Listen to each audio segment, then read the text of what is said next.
नमस्कार, मैं हूं शम्स ताहिर खान और आप देख रहे हैं वारदात। साल 2020 यूं तो कोरोना की तबाही के लिए याद किया जाएगा, मगर इसके अलावा नाइजीरिया के आतंकवादी संगठन बोको हराम के खूनी खेल की वजह से ये साल हमेशा याद रखा जाएगा।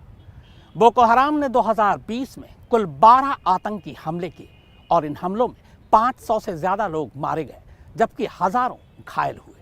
इतना ही नहीं, इसी साल बोको हराम ने एक स्कूल पर दबिश डालकर वहां से करीब 300 स्कूली छात्रों को अगवा कर लिया।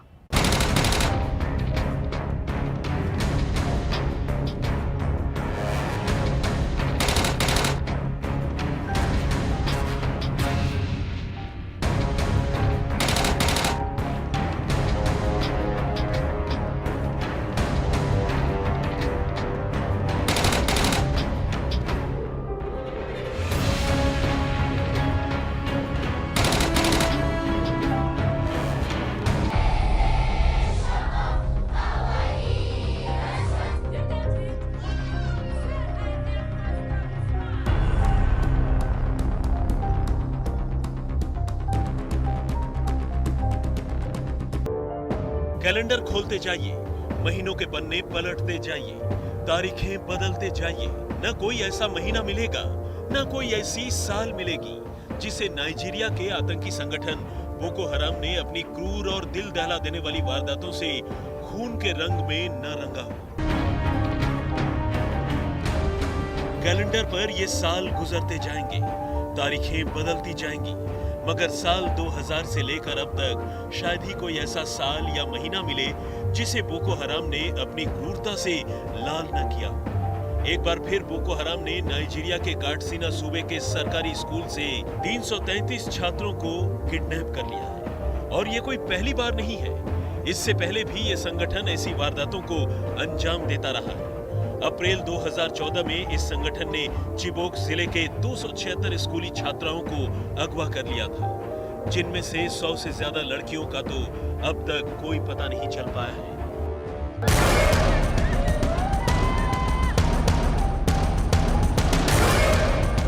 सवाल यह है कि आखिर साल दर साल बोको हराम ऐसा करता क्यों है? स्कूल जाने वाले मासूमों से आखिर आतंकवादी संगठन बोको हराम की ऐसी क्या दुश्मनी है? अगवा करने के बाद स्कूली बच्चों के साथ उसका सलूक क्या होता है? तो सच मानिए, आज इतने साल बाद भी नाइजीरिया की सरकार बोको हराम के आतंकियों के इसी दिमागी फितूर को समझने की कोशिश कर रही है। असल में बोको हराम नाइजीरिया का वो बुजदिल और खौफनाक आतंकी संगठन है जिसने नाइजीरिया से लेकर आसपास के कई देशों में मजहब के नाम पर कोहराम मचा रखा है। बात बात पर बेगुनाहों को अगवा करना, मजहब के नाम पर उन्हें दर्दनाक मौत देना उसका पुराना शगल है। और कुछ इसी तरह स्कूलों से बच्चों को अगवा कर वो बस यही बताना चाहता है कि इस्लाम में पश्चिमी शिक्षा पूरी तरह से हराम है।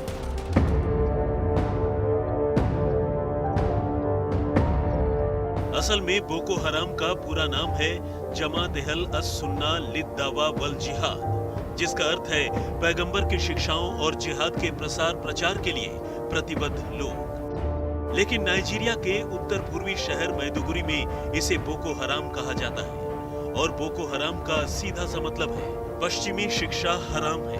और आतंकी संगठन ने अफ्रीका के सबसे घनी आबादी वाले देश नाइजीरिया में बम धमाकों, हत्याओं और अपहरणों से कोहराम मचाया हुआ है। और ये यहाँ की सरकार को उखाड़कर इस्लामिक स्टेट की हुकूमत कायम करना चाहता है।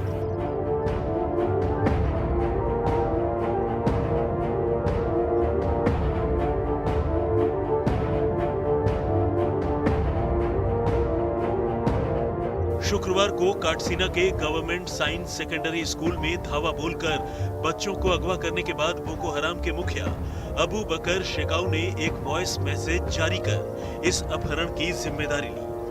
बाइक पर सवार होकर बोको हराम के सैकड़ों हथियारबंद आतंकियों ने स्कूल पर अचानक हमला बोल दिया और बच्चों को अपने साथ उठा ले गए। इस हमले से घबराए सैकड़ों बच्चों ने आसपास के झाड़ियों में छुपकर अपनी जान बचाई और इसी वजह से अगवा किए गए बच्चों का सही आंकड़ा देर तक पता नहीं चल पा रहा था। लेकिन बाद में स्टेट गवर्नर अमीनू बेल्लू मसारी ने अपहरित छात्रों की तादाद कुल 333 बताई।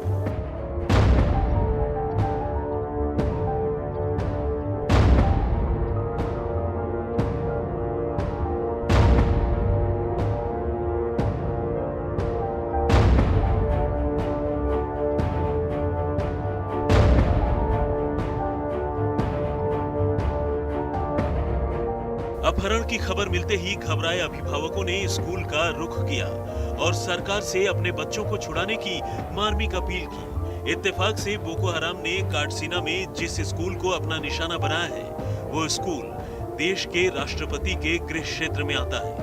मौके की नजाकत को देखते हुए नाइजीरिया ने अपनी सेना को बच्चों को आतंकियों के कब्जे से छुड़ाने के अभियान में उतार दिया है, लेकिन अब तक बच्चों को लेकर कोई पुख्ता खबर सामने नहीं आई है। उधर सूत्रों की माने तो आतंकियों ने बच्चों को अगवा कर पास के ही जंगली इलाकों में छुपा रखा है। सिर्फ साल 2020 की बात करें तो बोको हराम ने इस साल अपने आतंक की शुरुआत 6 जनवरी को गैम्बोरू की एक मार्केट में बम ब्लास्ट करके की थी। फिर 9 फरवरी को बोको हराम ने 30 लोगों का नरसंहार किया। 23 मार्च को इन आतंकियों ने बोमा और गोनरी में आर्मी के काफिले पर हमला कर करीब 150 सैनिकों को मार डाला। ये सिलसिला जारी रहा है। इसके बाद गाजियाना अटैक, गोबियो, मोनगुना और गंजाई में नरसंहार, 150 से ज्यादा लोगों को मारा गया और अब साल के जाते जाते 300 से ज्यादा मासूमों की किडनैपिंग। अब सवाल यह है कि स्कूली बच्चों और खासकर लड़कियों को अगवा कर बोको हराम उनसे क्या करवाता है। खबरों की माने तो बोको हराम अपने कब्जे में आए लोगों से मजदूरी कराता है। लड़कों को हथियार थमाकर उन्हें लड़ाका बना दिया जाता है, जबकि लड़कियों को उनकी बीवी और कई बार सेक्स स्लेव से लेकर फिदाइन हमलावर तक बनने के लिए मजबूर किया जाता है। नाइजीरिया के पूर्वोत्तर में बोको हराम का दबदबा है, जहां चाड और नाइजर के साथ नाइजीरिया की सीमा लगती है।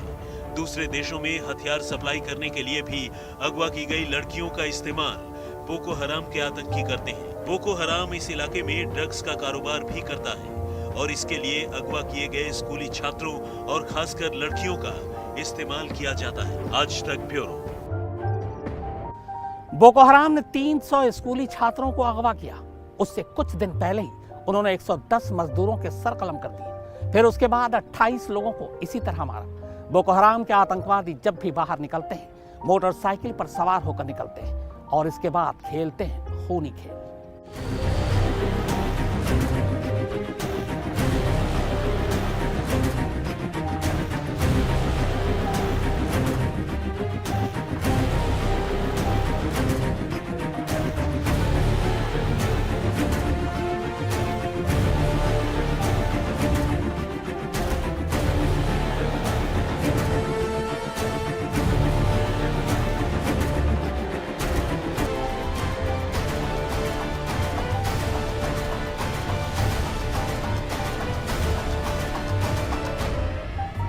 ये लाशें, ये मातम, ये सामूहिक कब्रगाह और ये दिल को कचोटने वाला मंजर।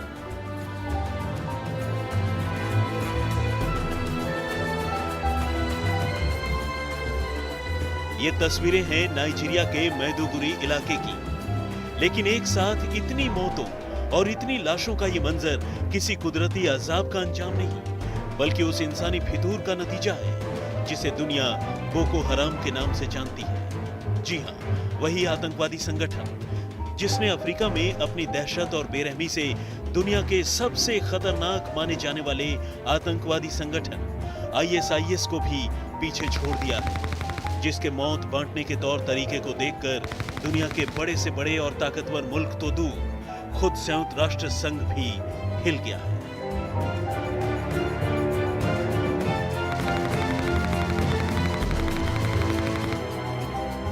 ताजे मामले में तो इस बोको हराम ने ऐसा कुछ कर दिया है जैसा कोई सोच भी नहीं सकता। जी हाँ, इस आतंकवादी संगठन ने एक ही झटके में एक साथ 110 लोगों को अगवा कर उनका गला काटकर उन्हें भयानक मौत दी। अब एक साथ इतने लोगों को अगवा करना और उनकी जान लेना अपने आप में बेहद अजीब और हैरान करने वाली बात है, लेकिन इस वारदात ने साबित कर दिया है कि बोको हराम के आतंकवादियों की तादाद इस इलाके में कितनी ज्यादा है और वो नाइजीरिया के कुछ खास इलाकों में अपनी कैसी पैठ रखते हैं। कुछ छिटपुट वारदातों को छोड़ दें तो 27 नवंबर की रात तक इस इलाके में जिंदगी आम दिनों की भांति चल रही थी, लेकिन जैसे ही 28 नवंबर की सुबह सूरज की रोशनी जमीन तक पहुंची, बाइक पर आए बोको हराम के आतंकियों ने कोहराम मचा दिया। सैकड़ों आतंकियों ने जाबरमारी गांव में धान के खेतों में काम करने वाले मजदूरों को अगवा किया और फिर उनके हाथ पांव बांधकर उनकी हत्या कर दी। इनमें से ज्यादातर मजदूरों की हत्या ठंडे दिमाग से गला काट कर की गई। पहले आई खबर के मुताबिक मरने वालों की तादाद 30 बताई गई, लेकिन जल्द ही यह आंकड़ा 42, फिर 70 और आखिर में 110 तक पहुंच गया।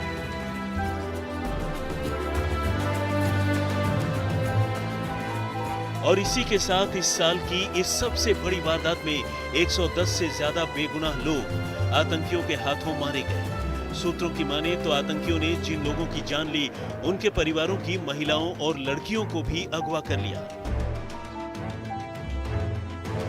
बाद में इस भयानक वारदात पर मुहर लगाते हुए संयुक्त राष्ट्र के ह्यूमन कोऑर्डिनेटर एडवर्ड कलोन ने 110 लोगों के कत्ल की पुष्टि की। उन्होंने कहा कि यह इस साल नागरिकों पर हुआ इस आतंकी संगठन का सबसे भयानक और सबसे बड़ा हमला है। स्थानीय प्रशासन ने मरने वाले मजदूरों में से ज्यादातर की पहचान सोकोटो राज्य के निवासी के तौर पर की और बताया कि ये अपने अपने घरों से करीब 1000 किलोमीटर दूर रोजी रोटी की तलाश में यहाँ तक आए थे। इत्तेफाक से जिस रोज ये कत्लेआम हुआ, उसी रोज मैदुगुरी में स्थानीय चुनाव भी होने थे।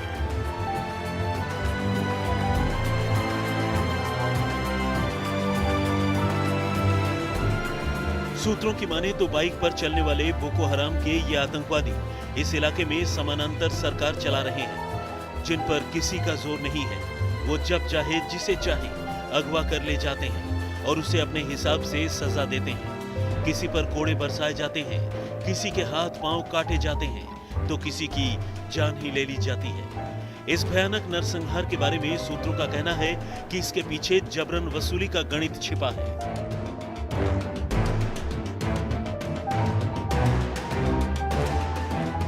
असल में इन आतंकवादियों ने खेत मजदूरों से हमेशा की तरह उगाही करने की कोशिश की थी, जिसका कुछ मजदूरों ने विरोध किया था और इसके बाद बदले के तौर पर आतंकवादियों ने इन लोगों को अगवा कर उनकी जान ले ली। आज तक ब्यूरो। बोको हराम के सरगना अबू बकर शेकाऊ को सुर्खियों में रहने की आदत है। 300 स्कूली छात्रों को अगवा करने के बाद उसी ने एक ऑडियो मैसेज जारी कर इस बात की जानकारी दी। अमेरिका ने शेखाऊ के सर पर $7 मिलियन का इनाम रखा हुआ है, लेकिन इसके बावजूद वो एक छलावे की तरह है जो जल्दी सामने नहीं आता।